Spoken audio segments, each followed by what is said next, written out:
Thank you, Yasser. Assalamu alaikum, everyone. Kia ora. Ko Tayyaba Khan tōku ingoa. So that was a very awkward introduction when you hear about yourself and you you almost feel a little embarrassed. Hello, everyone. So I'm going to start off with introducing our wonderful panel this evening. So I'll read a bit about their bios. I mean, they're already pretty famous, but these bios are pretty good, and there are some gems in here, and you want to know about them. So I'll start with Golriz. Golriz is an Iranian Kiwi refugee, lucky to escape war and persecution as a child.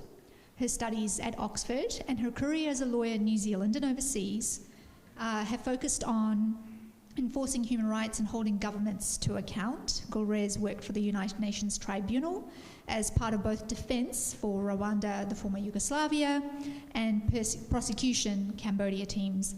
Her work also included restoring communities after war and human rights atrocities, particularly empowering women engaged in peace and justice initiatives. Golriz has a long-standing involvement in refugee and migrant rights activism and is a prominent member of the Iranian community. Her expertise as a human rights and constitutional lawyer will help bring effective legislative solutions for social justice, climate, and environmental issues. Golriz made history as the first ever refugee to be sworn in as an MP. Could we give her a round of applause? Oh, good. This is about you guys. I'll go to Priyanca now. So Priyanca Radhakrishnan has lived and worked overseas and in Aotearoa, New Zealand. She was born in India, went to school in Singapore, and then moved to New Zealand to further her education. She has a Master's of Development Studies from Victoria University and chose to make Aotearoa her home. Priyanka has worked with our diverse communities across Aotearoa. She's committed to ensuring their voices are heard in Parliament and that they're supported to thrive. In 2019, she was appointed the Parliamentary Private Secretary to the Minister for Ethnic Communities. Priyanka is a proud union member. She's also a member of the Asia-New Zealand Foundation Leadership Network, National Council of Women in Auckland, and UN Women. She's a member of the Foreign Affairs, Defence and Trade Select Committee and Deputy Chair of the Social Services and Community Select Committee. She's busy. If we could give her a round of applause. And last but not least, Dr. Parmjeet Parmar. She is the Nationalist MP based in Mount Roskill and is the opposition spokesperson for Research, Science and Innovation and Associate Spokesperson for Economic Development. Dr. Parmar became the first Indian-born woman to be a Member of Parliament in New Zealand in 2014 general election. She holds a PhD in Biological Sciences from the University of Auckland, and prior to entering Parliament, Dr. Parmar worked as a scientist, a businesswoman, a broadcaster, and a community advocate. Naturally community-minded, Dr. Parmar has also served as a Families Commissioner, a community representative on the Film and Video Labelling Body, and as chair of an association helping victims of domestic violence. Along with her professional background, her background as an immigrant gave her the opportunity to understand the importance of the rich and diverse cultures that create a large part of New Zealand's identity. Could we all welcome Dr. Parmar? Okay, so guys, how we've organised this evening for you is that the theme tonight is social cohesion. So we've got these three wonderful politicians here tonight who have no idea what questions I'm going to ask them other than the themes. So we are going to be putting them on the spot, which should be entertaining for us all. So guys, I'm gonna get you to maybe rotate the mic with whoever feels most inclined to answer first. Let's go with that. And this is going to be the hardest question of the evening. So that's what we'll start off with. So the question is, what is your one superpower that an MP must have? Anyone?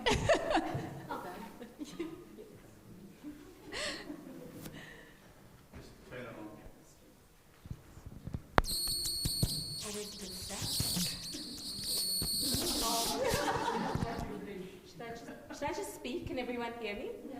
Can you hear me in the back? Great. He needs you to for live streaming. Oh, for live streaming, sorry. Okay. Kia ora koutou katoa, ngā mihi nui kia koutou. Can I just begin by thanking you both, Yasir and Tayyaba, and your organisations, Pearl of the Island Foundation and the Khadija Leadership Network, for tonight's event and for the opportunity to be here. A superpower, I have to admit that I've never been asked that before, so that's really interesting. But I think I would say what I've found most useful is being able to listen, actually. And that would be, I guess, honed over years of being a social worker and working with people, but being able to listen and empathise with a range of people's experiences, I think is really important for a Member of Parliament. Thank you. And can I also start by acknowledging you, Tayyaba, and I want to acknowledge Pearl of the Islands for organising this evening, and your organisation as well, Khadija Leadership Network. Thank you, and thank you to each and every one of you. And I would say that my superpower is determination, because I, grew up in India, and that's not the main reason. I'm one of the 4 girls. And if you know India, and if there is kind of a preference for a boy child over a girl child, and there is always this feeling that boys should be educated more than girls, because girls' job in some families, I'm not generalizing, not in every family, because it didn't happen in my family. So people believe that, okay, girls should have a degree, that's enough for them to get married to a nice, guy. And for guys, they are more ambitious. But for me, it was my family wanted to make sure that I have achieved in education. That was first thing. And yes, I achieved in education, and then I wanted to do a PhD. And I decided that I'll definitely do a PhD. I got married. I didn't let my ambition go away. So when I came to New Zealand to join my husband here, I said, look, this is something I really want to do. So that is another example of my determination. I started my PhD after I got married, and this is after having my first child. And then I had my second child before finishing my PhD. And then, in all these, places that I have worked in, it's all about understanding how the system works and how I can best contribute for everybody that is involved in the system, and also for the wider community. That has been my aim, and that has been my determination. So it's a real privilege and honor to be a Member of Parliament. And as a Member of Parliament, this is, I think, something that is of high value, because there is a lot of learning. I'm a second-term Member of Parliament. Lot of learning, and then after that you also want that opportunity to apply that learning as soon as possible, and also to see where you can utilize your background. So background is not just your educational background, your cultural background, and your experiences that you have gained, being a mother, being a member of the community, being involved in so many other things. So you try to utilize all that background in this role, and for that you have to be really determined, because I am from the National Party. And in National, we have 55 MPs, and all of my colleagues are really intelligent people. They all want to contribute. So you can imagine when everybody wants to contribute, you have to be really determined. You can't give up. You continue with your assertion, and continue with the thing that you want to see happen. And then finally, I have realized that it does happen. Thank you. Kia ora. This is absolutely life-affirming. I say this every time you organise an event, but thank you to everyone who's organised this, the organisations, the individuals, and for all of you for turning up, because we don't often see women of colour on a stage together like this from across the political spectrum, asked to kind of talk for the whole event, right? It's just us. It's just us, guys. I think the superpower for me has been, I think we have to have a really deep belief in democracy. And I say that as someone who's seen the world without it. We do have a really thriving democracy here in New Zealand, but I do find that in Parliament we sometimes get caught up in that party politics and the adversarialness of it all, but we have to kind of keep going back to that core value that people want us to work together to get things done.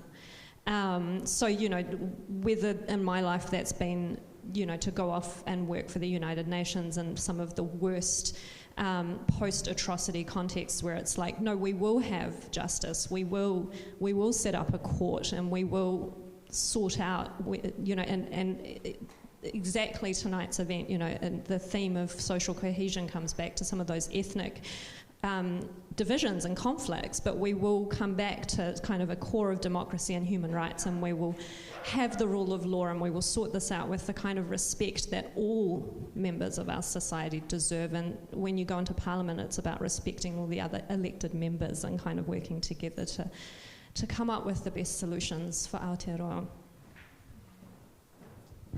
Thank you. So amazing superpowers, huh? Listening, determination, and a deep belief in democracy.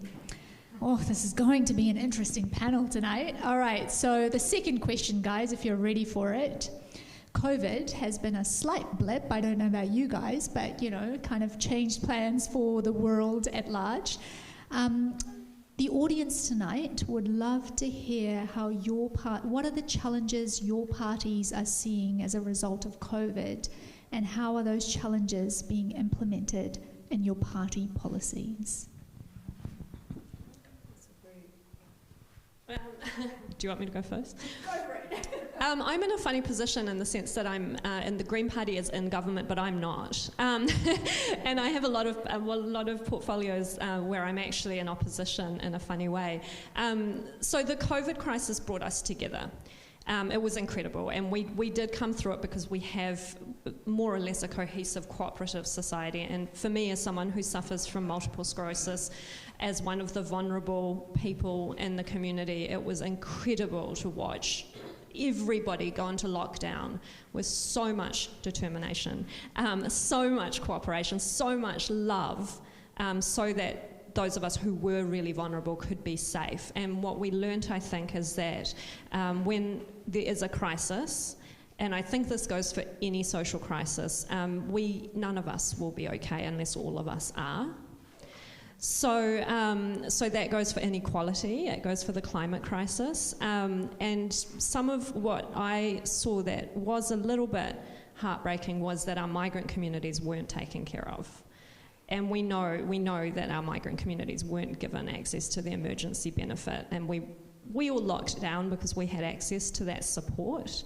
We all know someone who was accessing the subsidy, and we all know someone who, was getting help a different way. And we know that migrants are here in the workforce filling essential service gaps and essential skills, and they weren't given access to the support that they needed in order to lock down safely.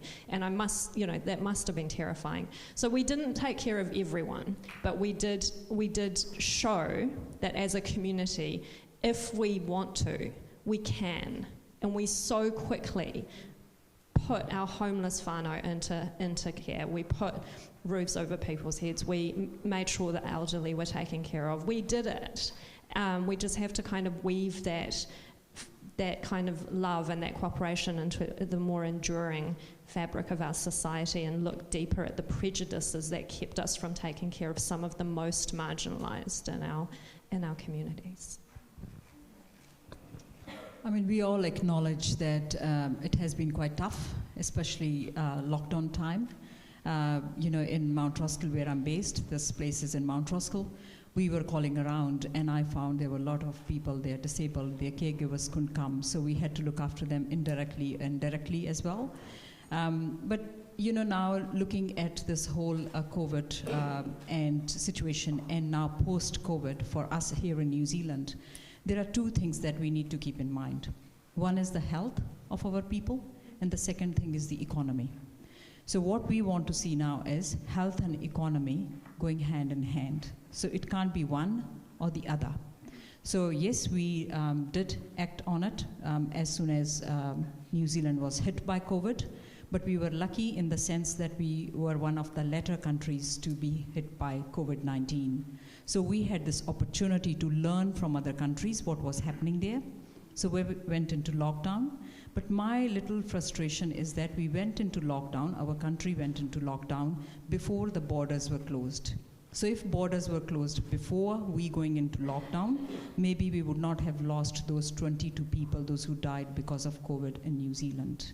Because this is the first time we have realized, you know, how it's become such a significant thing that we are so cut off from the world. Otherwise, we have been always complaining. So there was that real opportunity to save these lives as well. So I'll always regret, you know, we couldn't save those lives, 22 people, those who died. But we cannot afford any more lives going because of COVID-19.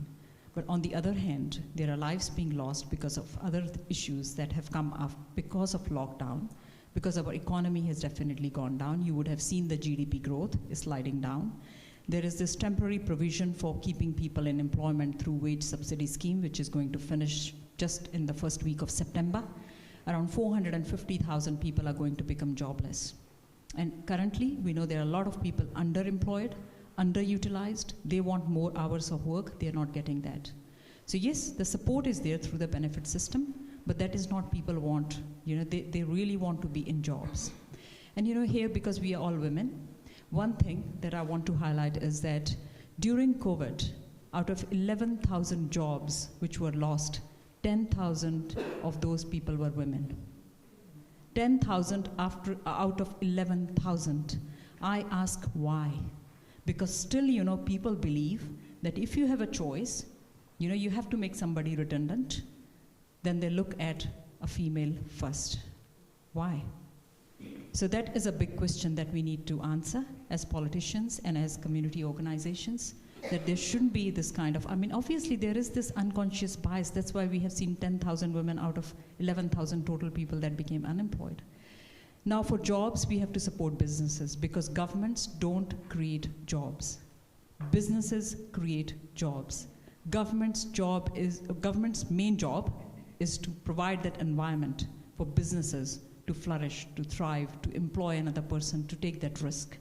And we have, for policy, to answer your question, we have announced Business Start, which is about helping people access their KiwiSaver to start up a business, because now a lot of people are losing their jobs and they may not find another job. So they might want to start a business. They might have a bright idea. Why not? Give them that opportunity to start their own business. So that is what we are doing through KiwiSaver, because it's their own saving. It's for that rainy day, and this is the rainy day when they need that money. Second is Job Start. This is about businesses, those who want to employ another staff. So there will be a support of $10,000 for 6 months, but it will be given in such a manner that businesses cannot just take that money and then lay off that staff member. We don't want that happening. So, but there is a lot more that we need to do. But I think that point about women, 10,000 out of 11, is a big issue that we need to really tackle.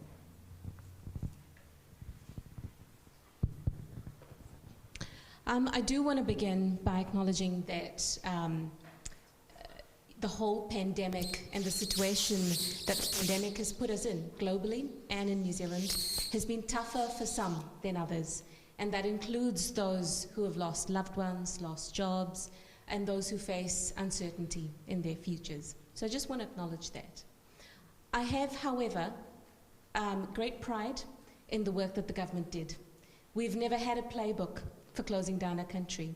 We've never had a playbook for dealing with a pandemic of this ilk that has rocked us globally, frankly. I mean, when we went into lockdown, we had about, from memory, it was about 243,000 cases globally. Today, we have about 19 million across the world. The pandemic is actually surging. It's not getting any better. And that's why the decision was made right at the start here in New Zealand to go hard and go early. It wasn't luck. It was actually listening to scientific advice, to expert medical advice, and taking that advice and acting on it. Going hard and going early into alert level 4 lockdown has actually brought us to where we are today with the 100 days of no community transmission, of unemployment that is at about 4.4% as opposed to the Treasury projections of 8%. The economic It's not actually wrong, it's correct. No, the number, Can I speak? I'm sorry, it's my turn to speak. I think you've had yours. So it's about the wage subsidy scheme that provided that connection between employers and their workers, so that when we came out of lockdown, companies had their workers who could come back to work, and that workers had money to put food on their tables throughout lockdown as well. So it was all those measures that we're taking. Equally, it was the leadership of our Prime Minister, Jacinda Ardern, the clarity of her communication, and the fact that the alert level system was put in place so that people knew what was expected of them and what to expect going forward as well. Because the word unprecedented has been bandied about so much, but it's so true. When have we ever had to close our borders and put an entire country into lockdown? But now, we need to ensure that the border regime that we have continues to be one of the strongest in the world, because as I said previously, the pandemic continues to surge. What we have control over is how we protect the lives and livelihoods of New Zealanders going forward. So that regime needs to continue, but equally we need to invest in our people. And we have a 5-point action plan, economic action plan, that's already put in motion. It's about investing in people, ensuring that we have opportunities for people to train and retrain as the job market changes. So apprenticeships, free trades training in critical areas like mental health, like aged care, like counselling, in addition to the building and construction work. It's about creating jobs. Governments can and do create jobs. It's about investing also in the environment. There's an economist called Joseph Stiglitz that I've read for many years. He talks about a double duty. So creating jobs to ensure that people have those jobs to get into, but equally doing them in a way that you do good for the country. And that's by creating jobs in areas like housing, in the environment, so that you protect the environment as well while you create jobs. It's about investing in our small businesses, because it's true that they're a massive part of our economy. And we're doing that through interest-free loans, tax relief that's provided to them, and the wage subsidy scheme. The COVID income relief payment as well, that has actually had a lower uptake than we thought it would have, because businesses have been picking up in most sectors.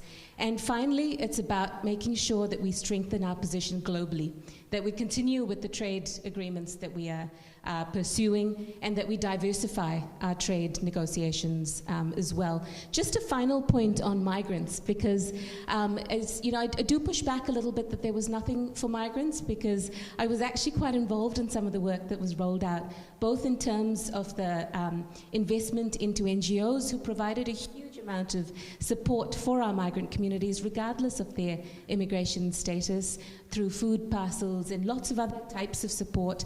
The government support to ensure that everyone had a place where they could self-isolate.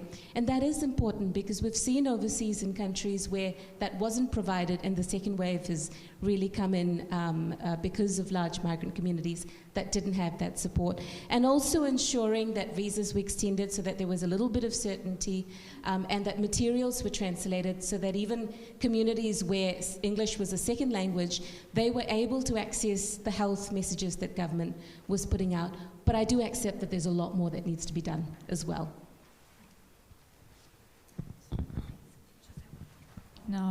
No, guys, is there a way for the second mic to work? Oh, it's all right.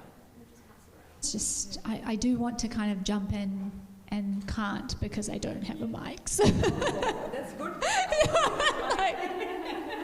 Yeah, they don't want to give me a mic, and I want to, jump in. Did you guys feel that slight little tension between them just in a moment? Yeah, I did too. I was like, this is the moment to jump in as the MC, but I couldn't, so. Yeah, I could do the moves, and that's how we'll play it for the rest of the evening. That was really helpful, guys. Thank you so much. And it's really, I don't know how you guys found it, but it's helpful to know how parties are actually operating and responding to COVID-19 and where they sit in terms of their positions. So following on from that, I guess the general feeling for the population is that things are economically going to get slightly worse or tighter, or some are going to really feel the effects of it. And so my next question for you guys is around what are your policies to support those who will really feel the pinch once the wage subsidies are over, once these packages do come to an end? What are the plans in terms of supporting those who will be most affected? Okay, I'm going to pass it on now. Is that, yeah? Thank you. Thank you. So I did mention a little bit about Job Start and Business Start before. So we are rolling out more policies to support people. So these are people, those who are so used to being in employment. And imagine somebody is used to working all their life and all of a sudden they are told that the job doesn't exist because this temporary measure that has been put in place is going to come to an end. And by first week of September, I don't see a big, change in the situation that the businesses all of a sudden will start feeling better. But obviously, they will start feeling better depending on the sector that they are involved in compared to when we were in lockdown. Like, for example, some restaurants, tourist industry. I mean, they were, really, really down. And tourist industry is still down, but then our restaurants, takeaways, small businesses that we see here around here in Mount Roskill, they are very happy to reopen. But do they have that ability to employ another person? That is where we need to support them so that they can come back full and come back better. So Job Start is one of those schemes where they can employ that person, they can get the support of $10,000. Business Start, I mentioned before that people can access their own saving to start up a business. But when we talk about this issue of job losses, it's not just one person that loses that job, it's that whole family that suffers because of that job loss. So it's not just one individual. And it's not just about money. It's a lot more than that. It's about that person's mental health. It's about domestic violence that we have seen has risen significantly during lockdown and now also. Number of suicides. I mean, I'm hearing in the community. I met someone who recently lost her son. And these kind of stories are really hard to absorb. And these are the things that are happening within our community. So there has to be a proper fix. It has to be a long-term fix. It has to be more than providing these jobs. So yes, the jobs should be available as soon as possible because that will be a fix for other issues that are evolving because of these job losses. You would have seen in South Auckland, one business owner that was in media committed suicide. And then there was another story of another business person. So we want to make sure that these businesses that are feeling the pinch of COVID, feeling that pinch still from that lockdown, are able to get that support. They feel supported and it is the role of the government to support businesses. And I say this again, that it is not the role of government. Governments get it wrong when they believe that it's their role to create jobs. Asking people to go and kill possums and rats, that's not the way to create jobs. When you support business, when you provide that environment, when businesses know they can invest, then they can create more jobs. That is what we want. And they will create not only jobs, but they will create higher paying jobs as well. And I'm also the spokesperson for research, science, and innovation. And I want to say this, there are a lot of good scientific companies in New Zealand. And it was really disappointing to see that a lot of startup companies, because research and development is a high-risk thing. So if you're running your business, in these times, you don't want to invest in research and development because you don't know if it's going to work or not. You just want to stay steady. If you're making this, kind of cup, you want to continue making this kind of cup. You don't want to modify this cup. You don't want to bring another product because you don't know if that's going to work or not. But, you will do better if you have a good strategy to invest in research and development because in the long run, that does pay off. And I'm advocating for government to invest more in research and development in terms of giving that ability to businesses. And here, startup companies, they don't have any, profit. They keep investing in research and development. They continue to do that. And those companies were not eligible for wage subsidy scheme that was announced by government. So I had to advocate for that scheme to be extended to R&D startup firms. It took me 2 months, but finally they became eligible. And there are a lot of other things that we need to do. So this time, I think the other thing that we need is innovation in our country because we need to continue to compete at global level. And for that, if we continue to produce what we currently produce, that may not be enough, because the world is changing, world's needs are changing, and we want to give that ability to our businesses. And that is what, as a spokesperson and as a scientist myself, I am really keen to do for our businesses. Yeah, I'd just like to thank you for supporting the Green Investment Fund. No, well, exactly. No, I know. I know. It just sounded like you were coming over, you know. It's great. Thank you, Golriz. Was it novelty? It was green tea. These jokes are getting a little scary, guys. Yeah, so jobs have to be sustainable, and that's why we have the Green Investment Fund. But I think what we've learnt from COVID is that people do need that social safety net, and it's about dignity.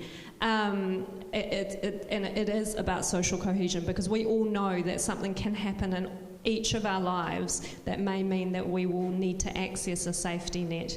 And that's one of the first things I remember about New Zealand, you know, arriving here as refugees and suddenly realising that we have rights, you know, and that's special.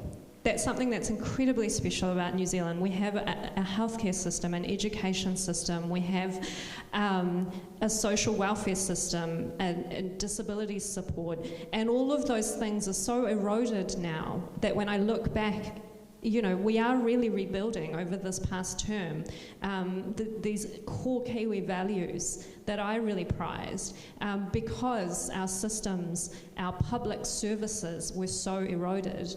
Our state houses were sold off, our hospitals were barely functioning. So I think knowing that we can kick into gear, we can take care of each other and provide it with dignity. And I think that's what I take issue with in terms of the way that migrants were treated, because it was just food parcels and an ad hoc support system that wasn't there to provide dignity in the way that those who lost their jobs as a result of COVID were provided with, because we recognise that it could be any of us, and that's the kind of country we want to live in. So the Greens have a poverty action plan.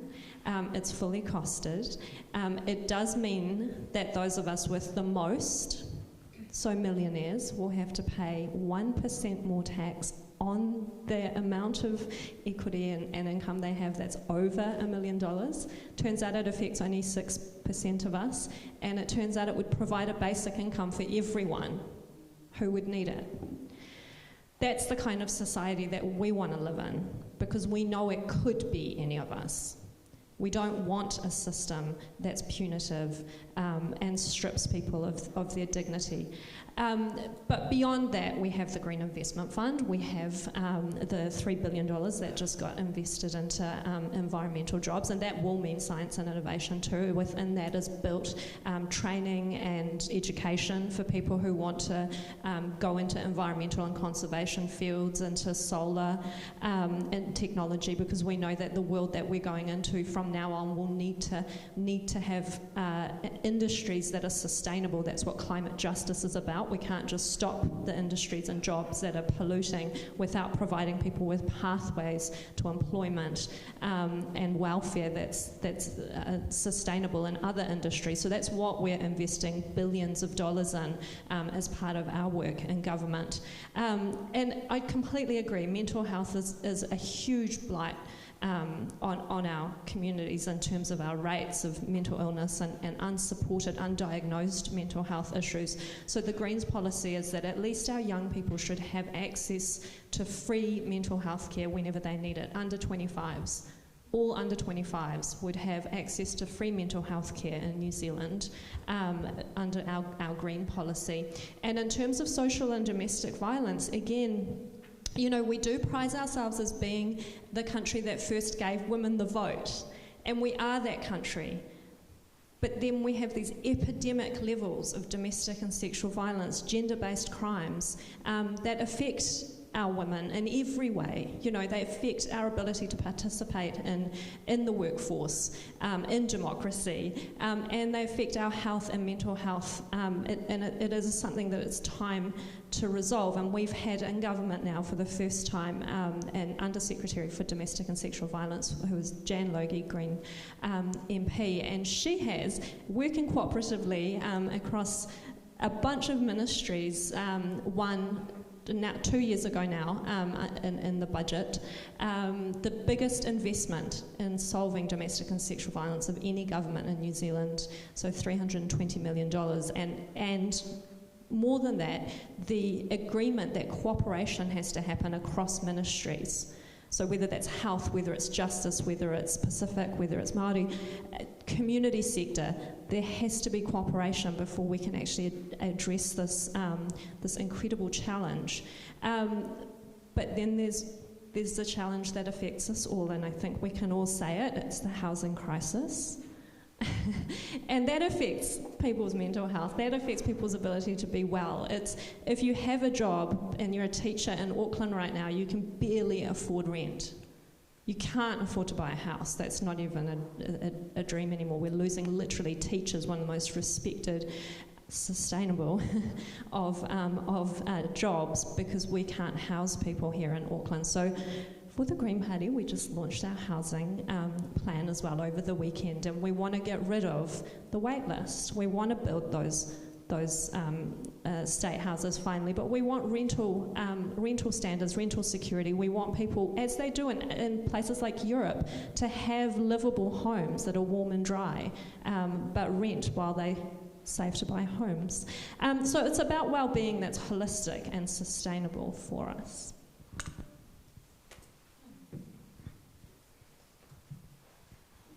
I think COVID has actually shone the spotlight on so much that we kind of knew in the periphery about needing strong structures in our society, the need to lift the wage floor for everyone, including those in female-dominated sectors through things like pay equity and what we hope to achieve in the next term, which is fair pay agreements, allowing people to work together with their employers to actually improve wages and conditions at jobs as well. So it's absolutely about ensuring that people can get into jobs. It's about ensuring that the jobs that people get into pay decent wages so that everyone can live with dignity. Part of being able to live with dignity is being able to access your public institutions. And what we inherited, and I think Golriz has touched on that quite a bit, there's just so much to fix. What we've inherited was rundown hospitals. I went to a classroom recently in Maungakeke, in the electorate that I'm based in, where the principal showed me carpet that is ripped in more places than there's actually carpet left on the floor. You know, walls, just structures that weren't suitable for children and growing classrooms, growing roles. As we see population increase, the fact that we have a shortfall of 70,000 houses, an increasing number of children at schools, we need to fix that. We've invested a huge amount in education to date in terms of allowing schools, state schools, to upgrade their classrooms and facilities and addressing the pressures of increasing role. But the more I speak to principals, the more I feel that that is just a dent in what has been a cumulative lack or cumulative neglect, actually. So there's a huge amount more to be done to ensure that our public institutions are accessible to everyone, regardless of who they are, where they come from, or the family situation, the socioeconomic strata that they might be born into. And I think all of that plays to ensuring that we do so much more to build that as we rebuild and as we recover. And COVID, in a way, has given us an opportunity to be able to do that better. It's allowed us to have a bit of a pause and look at where we actually put our money in. How do we fix the years of neglect to the mental health sector? The fact that, the reason we have had increasing suicides over years is because people needed to get to a point of crisis situation before they would get a referral. How do we now, what we are wanting to do is to roll out over the next 5 years a mental health system where people get the care that they need, the support that they need much earlier on in the piece. So you go to see your GP, often that's where you're diagnosed of needing some more help. And we want to get to a point where the GP can actually refer you then and there to someone in that primary health care clinic where you can get the support that you need. But we don't have the health force to be able to do that. And so that's where the apprenticeship and trades training comes into play.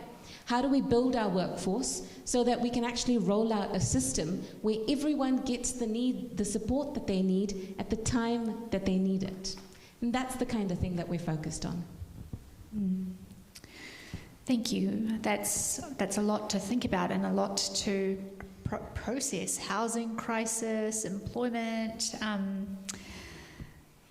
So look, let's go to a little bit of a lightweight subject for a little while.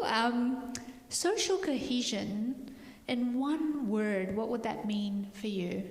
Starting with you, Priyanka. One word when you think of social cohesion. I think it would come back to dignity for everyone. Could be value as well, that everyone feels that they are valued, but you've got to look at One word. You said once. That's okay. You guys are politicians. This happens. Before I say that one word, can I say when we talk about So when we talk about housing crisis, it's really good that the current government is good at highlighting crisis, but they don't highlight Kiwi Build. That was a big failure. So one word from me is inclusion. That is what social cohesion is for me. It's inclusion. Love it. Equality. Thank you. Great. But, this is why they are politicians, right? We would be worried if they didn't jump in passionately to talk about what they really felt. All right, so going on to social cohesion, the question is, it is a complex construct, it's not one thing. What is your party's dedication to working towards a socially cohesive New Zealand?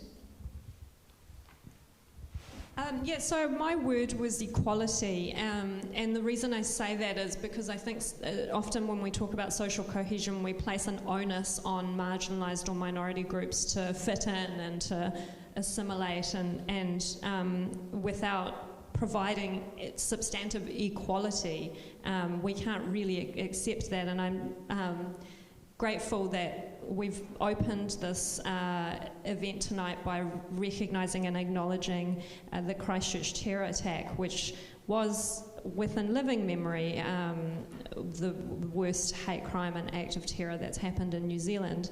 But I do remember as well, and I think, I received that news in a way differently as sort of the so-called first refugee MP, because I was getting the deluge of messages from the refugee and migrant communities that were related to my background, with all of their fears and all of their anxieties that day, and also with a sense of fear I realised as the day went on, for me, because I'd been known to receive death threats for having been presumed to be Muslim and known to be a refugee and known to be a Middle Easterner.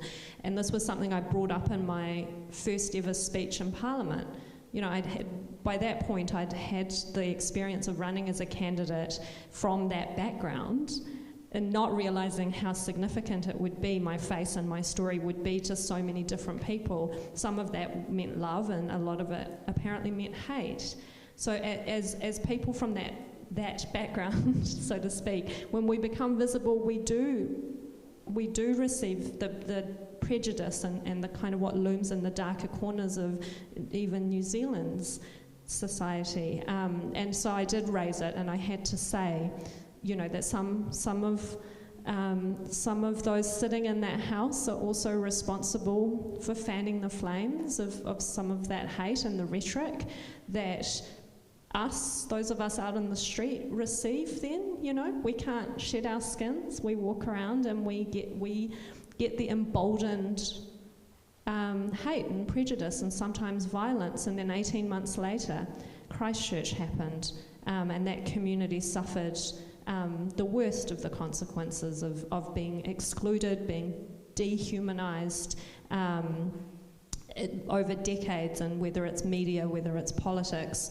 So it's about recognizing that that inequality exists, and it's about recognizing that unless we do tell our stories and have space provided for us in leadership, whether it's in the corporate world, whether it's in democracy, whether it's in media, that we will continue to be kind of that dehumanized group. But that actually means that the systems have to change to include us in decision making, because we're experiencing healthcare and roads and the justice system and the education system differently. And that's okay. If those systems, if those decision making bodies open up to include us in our experiences, we will only be stronger as a whole. And that's cohesion. It's not assimilation. So in terms of the Green Party policy, we have 3 tenets in the Green Party, and people always think we're just environmental, but it's environmental sustainability, social responsibility, and appropriate decision making. And the decision making one is all about decision making being shared by affected communities. And once government recognises that there is no such thing as ethnic issues or women's issues, you know, that we are experiencing all issues and we need to be included, our decision-making bodies need to be diverse. We won't sort of have the cohesion that we're all so hungry for, especially post-Christchurch. We can see New Zealand's committed to it, but now it's time to weave that into an enduring fabric. I think we can't do that without also acknowledging our past. So it's about teaching our history in schools. It was Māori who stood up and said with the Muslim community that actually this inequality, its hate has existed for a couple of centuries here.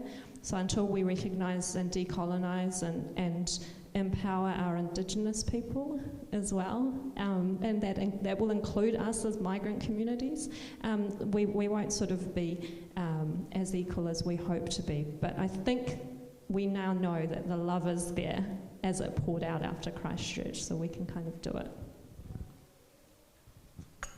Tayyaba, as you said, that it's a very complex, subject.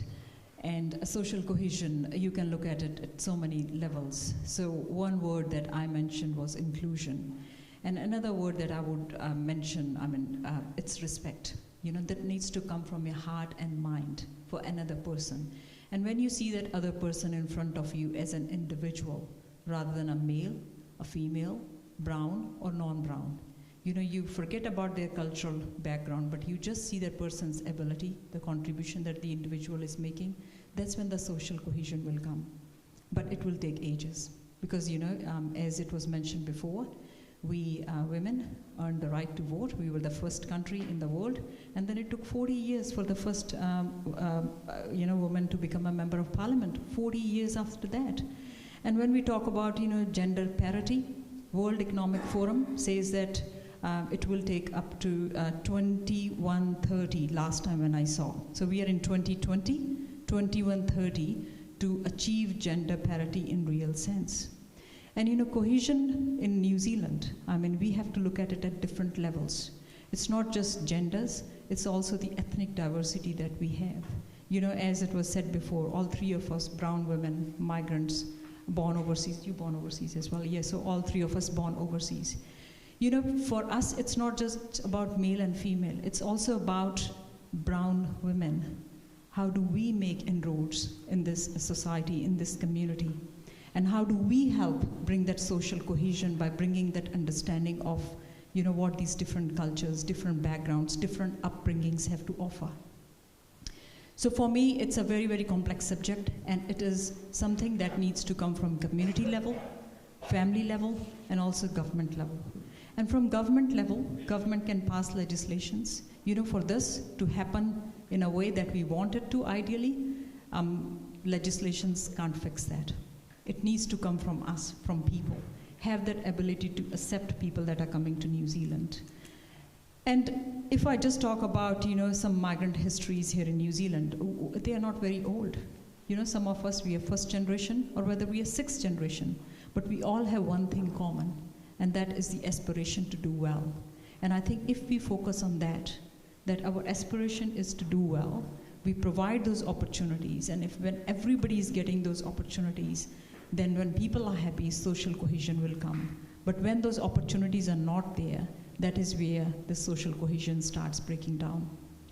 So it's something, a job for each and every one of us in this room. It's not a job that can be done by one organization or the other organization, but it is for everybody, a role to play in bringing social cohesion and having that understanding in the role that we can play.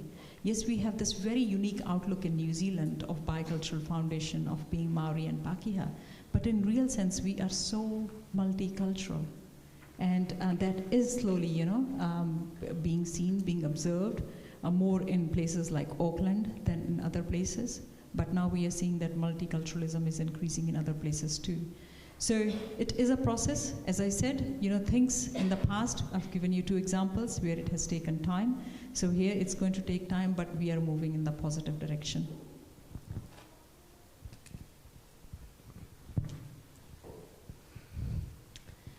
For me, I think it's about ensuring that we build a society where, sure, we're diverse as a society, whether we look at it from a gender perspective, ethnicity, age.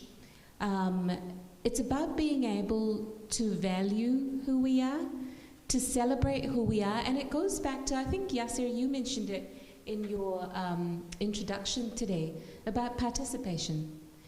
Creating a society where we've talked about breaking down some of those barriers so that people can participate. When we look at addressing poverty so that people can participate. When we ensure that we strengthen our public institutions so that everyone can access them. When we value our ethnic diversity and ensure that people from different ethnic backgrounds, ethnic minority communities, have a say in our decision making. That we don't just tolerate one another as we live on the fringes, but we actually celebrate and value who we are. And I think that's when we can have a voice, when we don't talk about assimilation, and I'm glad that no one has so far talked about assimilation, but about ensuring that we do see the diversity, that we do see that we come from different backgrounds and contexts, and we actually celebrate that, because that makes us strong as a nation. We don't discount it. We're not strong despite it. I believe we're strong because of it. But that also includes ensuring that when we talk about inclusion, we make sure that, so I'll give you one example. When we build housing, we ensure that we build accessible housing, because we have an aging population. We will all at some point need accessible roads, accessible pavements, and accessible housing. That's part of inclusion. And that, I think, involves a bit of a mindset shift, and that's what our government is doing as we rebuild and recover, is to ensure that we look at different aspects, different facets of our community and rebuild in a way that includes everyone. And again, a caveat, there is a lot more to be done. Great. So we, surprisingly, have taken up almost an hour. Did you guys feel that? I didn't see time passing at all. We started with a tough question, which was about your superpowers, and we're going to end with a controversial one, because that's how I like it. And then we're going to open it up to the floor, because they are here to engage with you all, and they will have questions that they want to ask. So the controversial question I have, and if we could keep it succinct, that would be great, so I can stay within the hour, is we're hearing a lot of rhetoric around taking care of our own. And that rhetoric will possibly increase as people feel the pinch of, the economy. So the question is, what do you think about this statement? Taking care of our own. Since I have the mic, but I will do my best to be... Brevity has never been my strong point, but I will try. This whole rhetoric of closing our borders, protectionism, isolationism, I don't think is what we stand for as New Zealanders. And so I mentioned previously about strengthening our position globally. Part of it is to be a responsible global citizen. We also need to look at population growth more broadly and look at how we invest to ensure that we have the infrastructure as people come to New Zealand to be able to live with dignity. But I believe absolutely that we can do both. So it depends in what context you're talking about. Looking after our own, are we talking about COVID coming into New Zealand? In that context, obviously, we have to look at it differently. When people are coming from overseas, if they are New Zealand residents and citizens that are allowed to come in, who else do we allow to come in? And in that context, I think people that are important to us, people that are contributing to New Zealand, maybe we need to look at them also coming into New Zealand, but we will have to make sure that they enter into New Zealand in a way that is not risking New Zealand's safety. But when we talk about other international obligations, looking after other nations, New Zealand has been quite good when it comes to looking after other Pacific nations. We have played our role, in my view, in a real good manner, looking after other Pacific nations at so many different levels. In this time, we are in 2020, we are part of this big, wild world. And we cannot imagine that we can operate solely and by just operating within ourselves. We need to access that outside world because we are a country of only 5 million people. And anybody, any business that wants to flourish here, anyone that wants to do well, cannot do well by just operating within New Zealand. We have to think wider. We have to give them the ability to operate at that global level to bring this prosperity that we enjoy here in New Zealand. So it is a perspective that we need to keep in mind, that we are part of the global world, a big world. We cannot operate by just being a small country in the Pacific and staying on our own. Kia ora. I can't believe there was 3 ways of interpreting that. So I'm going to go with Priyanka's interpretation and assume you mean in terms of migrants coming here, not in the COVID context, but when we get attacked. So one of the things that I'm very, very proud of with this past term of government is that in the last budget we had, for the first time ever in the history of us having a refugee quota or family reunification of refugees, we not only doubled the number of family members that can be reunited with their refugee families here. This is like first degree family connection of a refugee who's here on their own. So it's just incredible for those lives to be able to be reunited, but for the first time ever there's some resource for that to happen. And the fact that we did it in the context of COVID was just incredible to me, and it was a line item in the Green Party's confidence and supply agreement with our Labour Party government partners. So that really is, that is what our government did, and to stand as a counterpoint to the politics of, xenophobia, where there's people being ripped apart at the border of other free nations. We stood for values that are different than that. And I absolutely think there is enough here for everyone. It's an absolute just a travesty that people will take advantage of migrant and refugee communities by sort of oversimplifying complex crises like the housing crisis or the traffic in Auckland or whatever by blaming migrants. And we all know what that feels like. We all also know that New Zealand has enough resource if we were to invest properly in people, which is something that hadn't been done for a long time before we came into government. If we invest in our infrastructure, in housing, in healthcare, there is absolutely enough for everyone, and there's absolutely enough for us to do our part as good global citizens, because we know that we actually do need migrants, we do need refugees, we do need these diverse communities, which benefit us both in skill sets and in amazing cultural riches. So